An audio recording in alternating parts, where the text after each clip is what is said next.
దురాత్మలా అరుస్తూ బయటకు వచ్చేస్తున్నా, బయటకు వచ్చేస్తున్నా.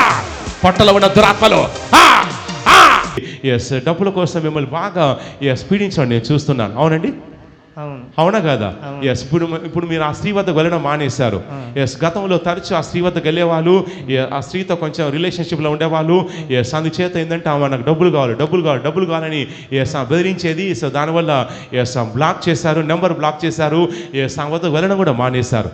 అయితే ఆ స్త్రీ ఏంటంటే కొంచెం మీకు ఎస్ గతంలో కొంచెం మీకు ఎస్ మందు పెట్టడం నేను చూస్తున్నాను. ఆ స్త్రీ వద్దకు వెళ్ళినప్పుడు ఎస్ గతంలో ఆ స్త్రీ మీకు మందు పెట్టడం నేను చూస్తున్నాను. ఎస్ మందు పెట్టిన తర్వాత అప్పట్లో ఇంట్లో బాగా గొడవలు జరిగాయి. అవునండి, ఇంట్లో బాగా గొడవలు జరిగేవా? బాగా గొడవలు జరిగాయి.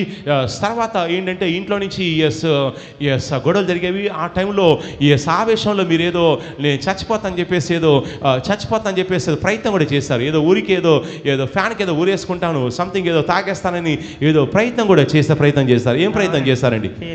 ఏం ప్రయత్నం చేశారు? మందు తాగి చచ్చిపోతానని. మందు తాగి, ఇది వైన్ మందు కాదు, పురుగుల మందు తాగి చచ్చిపోతానని ప్రయత్నం చేస్తారు. అవునా? చేశారు కానీ చావలేదు.